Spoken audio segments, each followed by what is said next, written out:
Gothic horror on screen. Here are some of my favourite Gothic horror movies that are sure to get your pulse racing, your heart pounding, and to make the dead rise. Is that too rude? I don't know.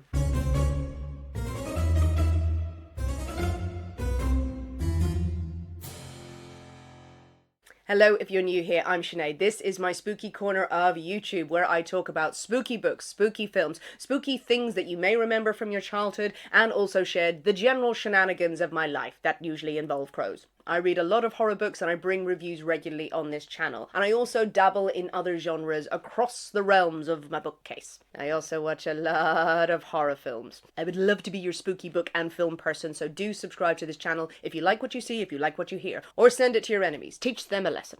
I've previously done videos about some of my favourite and some of your favourite Gothic horror books that are out there. Ones that have really amazing vibes that channel into that Gothic genre so well. But today I want to talk about Gothic horror on screen, specifically some of my favourite films of all time. I'm going to be talking about the films and the vibes and why I think people would enjoy them if they're into Gothic horror. I'm not going to be showing clips of the films, I will be showing images from it, but there are plenty of channels on here that you can go and find clips if you want to. I'm going to go out on a limb here and say that maybe most of you have come to this channel or are interested in Gothic horror and film because of the vibes. Let's call it what it is.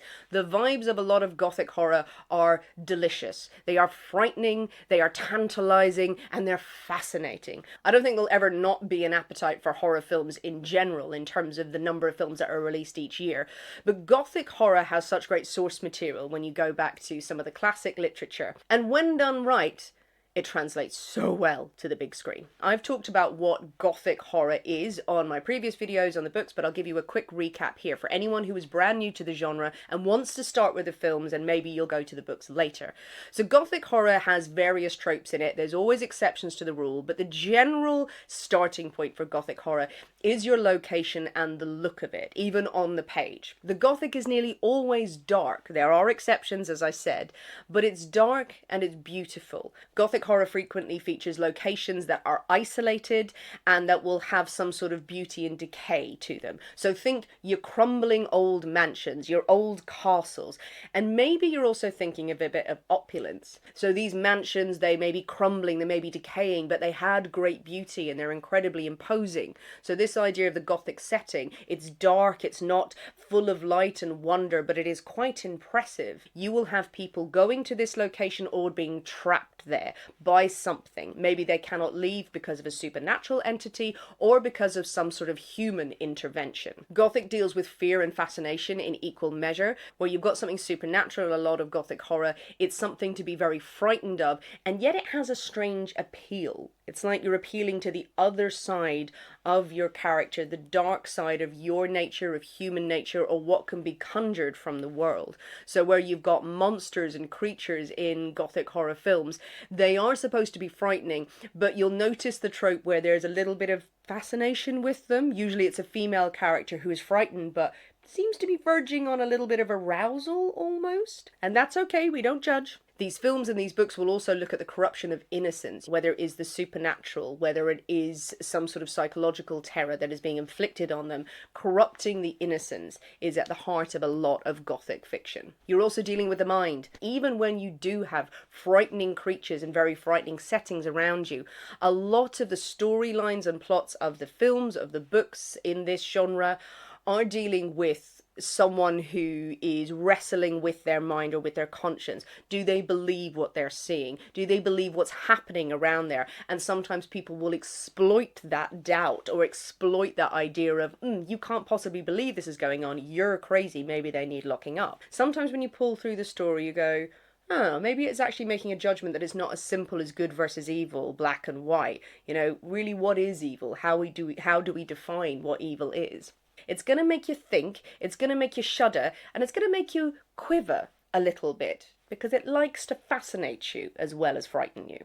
Now the films. I'm going to cover some old films that started my love of the genre. Then I'm going to share with you some of the films that have the best, most indulgent vibes and look to them, as well as some truly frightening Gothic horror films, in my opinion. And a little curveball one right at the end, just because I love it. These are all films that I have seen and I have enjoyed. My opinions on them are my own. Please do weigh into the comments if you have more suggestions of great Gothic films, or films that you think would be classed as Gothic horror. In terms of older Gothic horror and weirdly modern Gothic horror, we need to talk about Nosferatu. There are 3 Nosferatu films, and I think you should watch all of them.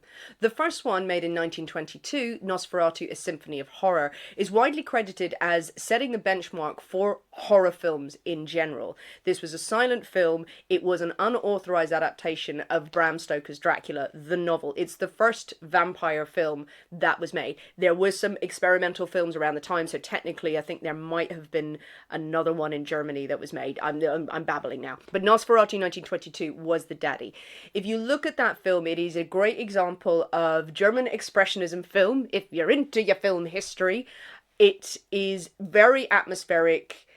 Is it scary now? It is so old. It is fascinating to watch as a piece of cinema history. It won't take you very long. If you know the story of Dracula, if you know the characters of Jonathan Harker and Mina, the names are changed, the locations change slightly, but the storyline is pretty much exactly the same. The same plot is followed. It was supposed to be banned. It was never supposed to be released because this was not a permitted adaptation of Bram Stoker's Dracula. The Stoker family, I believe it was, they tried to ban it. They said, no, you have to delete it. And it was destroyed. Most of the prints were destroyed, but a few got through and it still survives. If you want to watch it, I believe it's available on Amazon Prime Video. It's also available through BFI. You will possibly need subscriptions for this, but have a little Google if you're interested. Do not sleep on the 1979 version of Nosferatu the Vampire either. It has a great look and a great style. This was directed by the great German filmmaker Werner Herzog. Very stylish, very lurid in its colours as well as being really dark. And it's a vibe all the way through. It looks incredible. Honestly, it's such a visually stunning film for its time, very of its time. I'd be really interested to know people who've watched it or watched it recently. Do you see the influence of that film, of that style of filmmaking on some of the modern horrors now? Because I think it really does have more impact than people often give it credit for. And of course in 2024 we had Robert Eggers' version of Nosferatu. I watched this in the cinema. I absolutely loved it. Loved it. I really like Robert Eggers. When you go into this film, you are watching a work of art, in my opinion. In terms of, this is, again, visually striking, so different from the 1979 version, very much influenced by the 1922 version, but is a film in its own right, and it is so striking. The colours of it, it is all incredibly dark. It's blues and greys and shadow all the way through. The performances in it, I think, are wonderful. The use of all of the historical detail that he is famous for through the film is so satisfying to me. As someone who absolutely adores the Gothic and loves that vibe and the macabre, this film absolutely ticked the box. 100%, 120%. The 2024 film's plot is also an update and a new take on the Nosferatu story. Yes, it still very closely mimics Dracula's story, but it is a lot more about repression, about control, about toxicity. It is very nicely done. And it is hard-hitting in places. It's very grim, and there will be images that won't leave your head anytime soon, but in terms of a great Gothic film, he nailed it. Now, I know Nosferatu 2024 was in my little history section, but now I can't mention my love of Gothic horror without mentioning Hammer horror. Hammer horror was probably where my love of horror began. As a kid, watching reruns of Hammer horror films on TV, growing up in England, watching these films that were shown late at night and that were always on, and just falling in love with the look of them. So you have Dracula. This is where Christopher Lee made his debut as Dracula and made many Dracula films. He got very annoyed about it later on, being called, oh, you're the king of horror. He'd be like, no, I'm not. You have all sorts of different horror films in that genre. They did Frankenstein, they did The Mummy, they did The Wolfman. Anything that they could find that was spooky, they turned it into a film. Take it as read, the Hammer horror films campy as hell when you look back at them now. And when you watch them now, they are so over the top and they take themselves very seriously, but they look great. That wonderful Technicolor, lurid colouring all the way through it, really campy performances, blood that does not look like blood that looks like tomato juice. All the ladies' dresses involved, just some delicate fabric, just sort of brushing this area here. Oh no, don't look at them. So many Hammer horror films I love. The Gorgon. The Gorgon. Did anyone see The Gorgon? That's mental. I mean, it sort of plays around with the mythology of the Gorgons and Medusa a bit. It's absolutely mental and it's brilliant. I need to watch that. No matter how much you love them, Hammer horror films, they are such fun. They're not the greatest films of all time. But that look and that vibe was so popular, and has been beloved and embraced by generations of filmmakers, of musicians, of artists for so long. They wanted to recreate that look and that feel of Hammer horror, so OTT, so campy. If you don't want pure supernatural elements to it, you could throw in like the early versions of The Phantom of the Opera. Great book and some great films. Lon Chaney, who was a really famous silent film actor and appeared in a cursed silent film, London After Midnight. I am literally doing this off the top of my head now. I did a story on it recently. Lost film cursed because allegedly it caused a murder. Someone thought they were possessed by it. I don't know why I'm telling you this now, but you can never see London After Midnight because it's gone. It's been disappeared. But Lon Chaney, he was in Phantom of the Opera. Oh, vibes, yes. Also Rebecca, Hitchcock's Rebecca, Love, and Jane Eyre. The adaptations of Jane Eyre, those are Gothic stories, and they are a little bit of Gothic horror because what is actually happening in the household? Is there a supernatural presence that someone needs to be aware of? What's actually working behind the scenes? Great stories. I didn't mind the Michael Fassbender adaptation of Jane Eyre. I thought that was decent because I enjoy Michael Fassbender's work. Now let's get on to some of my favourite Gothic horror films that I go to when I want the indulgent vibes. And number one on the list has to be Bram Stoker's Dracula. There is not a time when this is on TV, if I'm channel hopping and I see this is on, I have to watch it. Have to watch it all the way through. I'm not saying that this is the greatest piece of cinema that's ever been crafted. I think it's pretty good. It's not like amazing, but the detail that was taken to make this feel incredibly indulgent, incredibly Gothic in everything that we imagine Gothic to look like. The design of the costumes through it, they are fabulous. The use of colour through the film, where you've got a lot of grey, and then you have these punches of red and green in some of the outfits and the dresses. The performances, I will have no words said against the performances in this film. Gary Oldman is one of my favourite actors, and he chews the scenery. Keanu Reeves doing an accent. Oh, it's so good. It's so bad. He's as wooden as a wooden stake in this. But we love Keanu Reeves. He's a lovely guy, and it adds to the enjoyment of this film. If you've not watched this yet, where have you been? Go watch it now. Enjoy. Big glass of wine, big second glass of wine. Hello, this is post-production Sinead. This is me adding a little bit more information in about Bram Stoker's Dracula, because on the original recording, just as I was getting to this juicy, interesting bit, dogs appeared out of nowhere in the vicinity of my house and started barking. At the time, I thought, well, how loud can dogs be?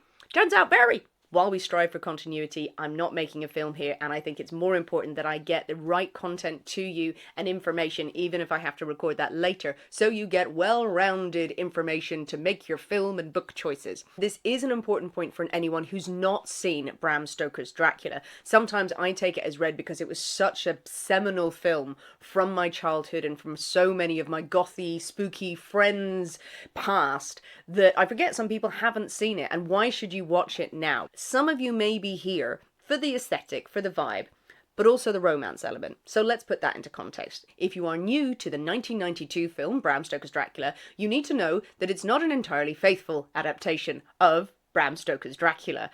They put Bram Stoker at the front of it to go, yes, this is literature, but they took liberties with the plot, and liberties I appreciated at the time. This is the romance version of Dracula, the romantic, sensual, Gothic aesthetic, dripping version of that story if you're looking for it. Dracula in this version was Vlad the Impaler, and he has been mourning the loss of his wife who took her own life when she received false news of his death during the various bloody things that he did on the battlefield. Dracula realizes that his love has been reborn as Mina, and it is his determination to find her, to reconnect with her, that drives his passage from Transylvania over to London. In the original book, Dracula is just coming to London so he can drink blood and he can control people and he can just spread his evil ways. His interactions with Mina are not consensual and they are very dark. In the book, there's the very famous scene where he forces her to drink blood from his chest. That is assault, but it is important to note that the 1992 film version is not taking that stance. This version of Dracula is supposed to be a love story. It is a dark romance, if you want to call it that, because it is the love story between Mina and Dracula. The idea that they are meant to be together, that centuries have kept them apart, and their love for each other will never die. It is reborn and reborn. As Dracula keeps living, Mina is reborn. His long lost love is reborn. The story is played out very sensually. It is all about the sensuality between them, the longing that the two have, while Mina has reservations because Dracula really is a murderer. I mean, he is a monster. She cannot help her attraction to him, and what happens between them eventually is consensual. You kind of need to go into this going, I'm hot for Dracula. If you're going into this thinking Dracula's an awful monster, I don't like him, it's not going to be for you. It is all about repression, about being chaste, about being pure, but still having these burgeoning desires rustling under your corset, and all it takes is a massive vampire to turn up and to really get you thinking about sex. With this romance in mind, it's worth me saying a couple of things again about Nosferatu 2024, because many people have marketed it or sold it on as an erotic, dark romance. But don't go in expecting a love story like Bram Stoker's Dracula. This one is far more challenging. You may feel aroused and uncomfortable. It's much more about possession, possessiveness, about repression, about sexual repression manifesting as something really horrific. Ellen in the film, played by Lily Rose Depp, is experiencing great mental trauma and is experiencing a haunting because of what Nosferatu is doing from afar, and it is not set up as okay at all in the film. Nosferatu is fixated on Ellen, of possessing her, of owning her, of having every centimetre of her, that she belongs to him, which some people will find appealing, you know, that very dark side of, wow, okay, this is not okay, but to be desired by something that strongly. And the effect that it has on Ellen is that it does drive her mad. It does display some eroticism in the same time as portraying this monstrous landscape, this monstrous cast of people. You don't walk away from that going, oh, what a lovely love story. You walk away going, oh my god. Thanks for that little moment. Back to the original cut. A film I wasn't sure of when it first came out, but I've since really enjoyed it again, mainly for the vibes over the storyline.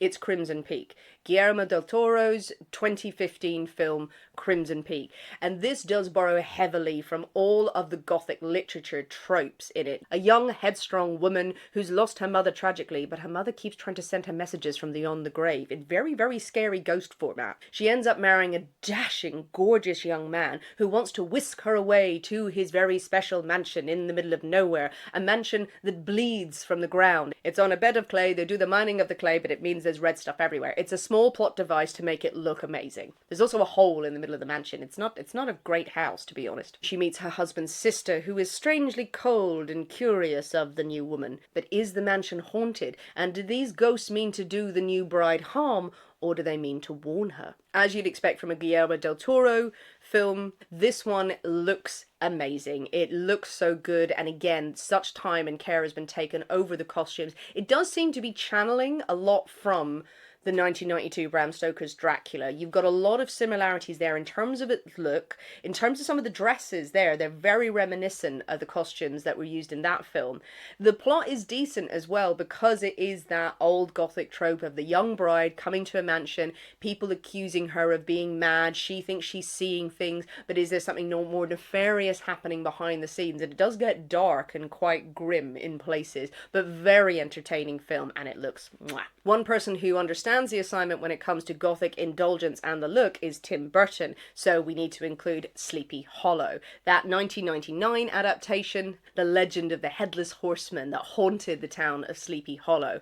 I think this is a great film version of it because it does take the legend, and rather than it being a ghost story that people tell and maybe a bit of misdirection and confusion, it is 100% a supernatural being that is stalking them. It's Christopher Walken.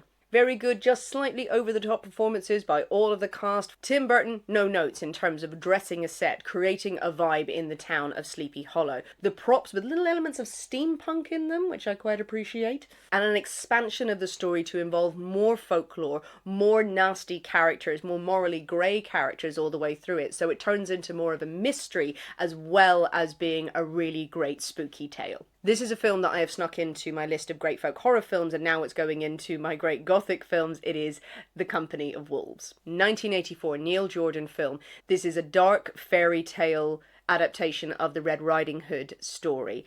It is all about a young girl who has fallen asleep in the modern day, and she is dreaming that she is Red Riding Hood, or the Red Riding Hood character, living in this old fairy tale village. Her sister has been taken by the wolves, but she listens to a series of stories from her grandmother, played by Angela Lansbury, legend, that all involve the stories of werewolves. She must beware of men whose eyebrows meet in the middle. She must be wary of people who try to lure her into the woods. It is a gory film in places. You have some great storytelling all the way through it, and it's also very sensual. A young girl who is growing up, who is showing interest in boys, and they are showing an interest in her, and her emerging sexuality, and how the wolves around, or how men around, wish to exploit that.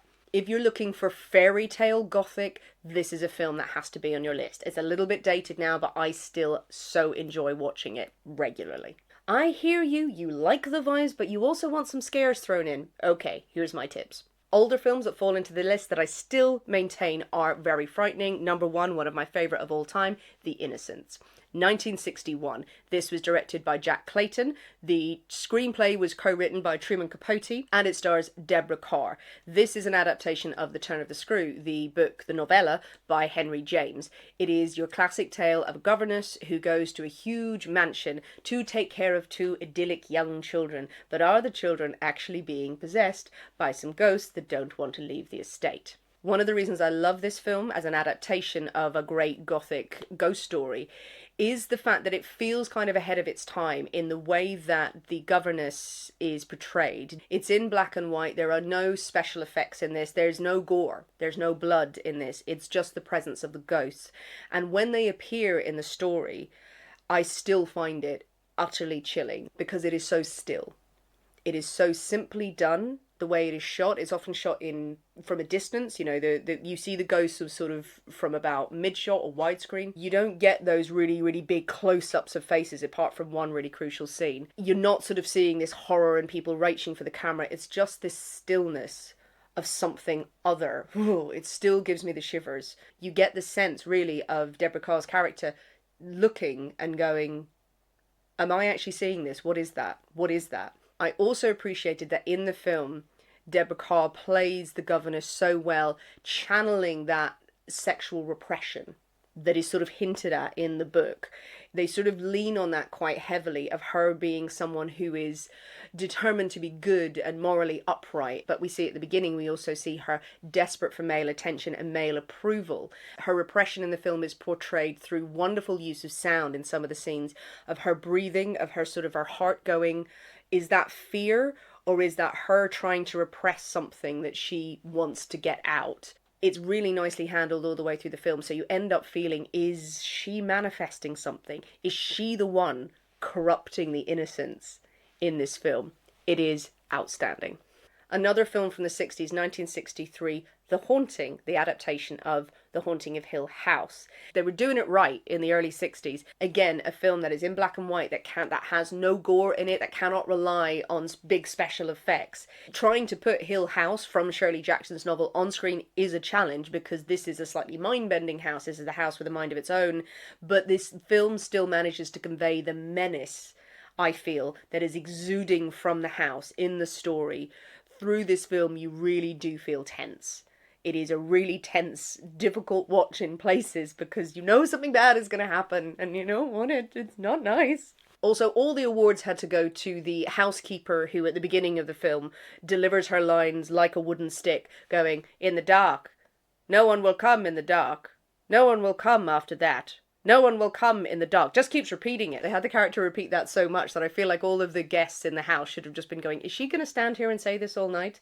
because she's not left. It's gotten dark now for her saying this 60 times.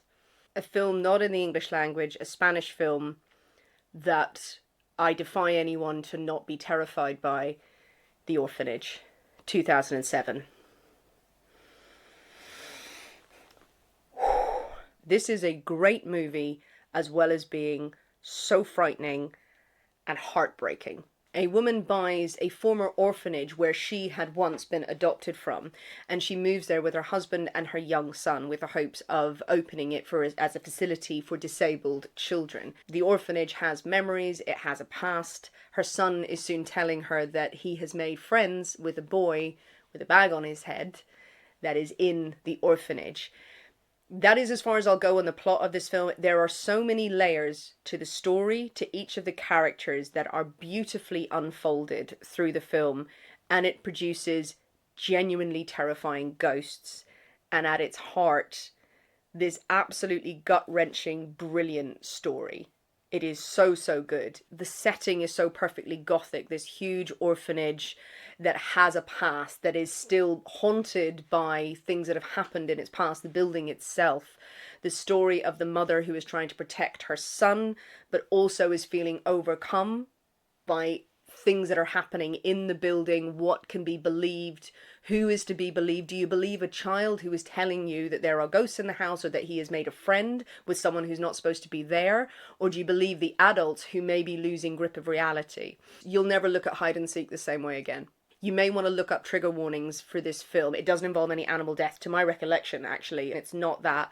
It's just got subject matter in there that could be quite affecting, but it makes for an incredible story. You could also watch this in tandem with Pan's Labyrinth. The Orphanage is your Gothic horror. Pan's Labyrinth is your fairy tale horror. Outstanding film. Absolutely brilliant. A really great ghost story from 2007 was The Others, starring Nicole Kidman.